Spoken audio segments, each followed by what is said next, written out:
l'assurance vie a vécu au mois d'octobre un second mois de collecte négative. Bernard Spitz, président de la FFSA, revient sur le sujet.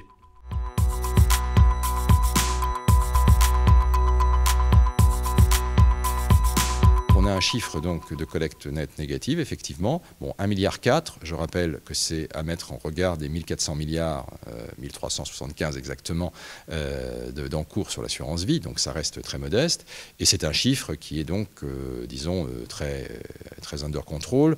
Je rappelle qu'en 2008, on avait eu le même phénomène et on avait dépassé les 3 milliards. Donc, chaque mois est différent. Au mois de septembre, il y avait un autre phénomène conjoncturel, c'est qu'il y avait un certain nombre de gens qui avaient payé leurs impôts et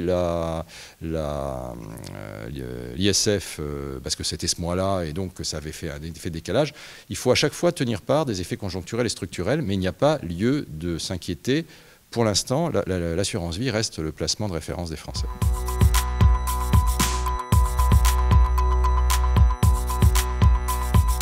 Oui, comme toujours, les effets démographiques sont anticipables. Maintenant, ce qui ne l'est pas, c'est la dynamique qui se crée entre cet effet structurel-là et la situation de crise et donc la perception en plus psychologique qu'en ont les gens.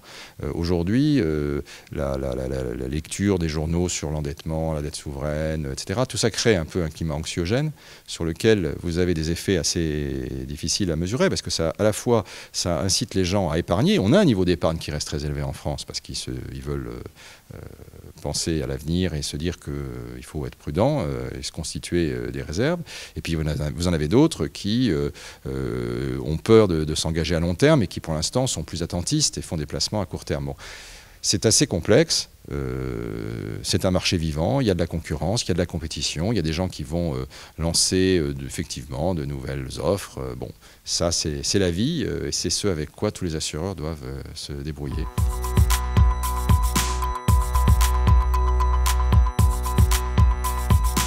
Oui, parce qu'il faut avoir toujours de l'optimisme, mais c'est vrai que il y a beaucoup des effets qui nous créent problème nous échappent. Je ne parle pas de la démographie, mais même l'ambiance générale, disons, sur la situation économique générale.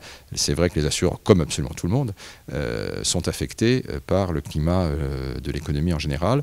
Donc, de ce point de vue-là, on ne peut que, en tout cas, moi, l'un des facteurs d'optimisme que je retiens, c'est le fait que, malgré tout, les gens sont assez lucides par rapport à la situation, et le fait aussi que, du point de vue de l'autorité politique, le message que l'assurance vie, c'est le poumon de l'économie, que c'est ça qui sert à financer l'investissement à long terme et également le financement domestique de la dette française, fait que l'idée qui se répand dans une période qui pourrait pourtant être effervescente, c'est quand même qu'il faut y toucher le moins possible. Donc ce message-là de stabilité, je crois qu'il est important et c'est une des bonnes choses en perspective pour 2012.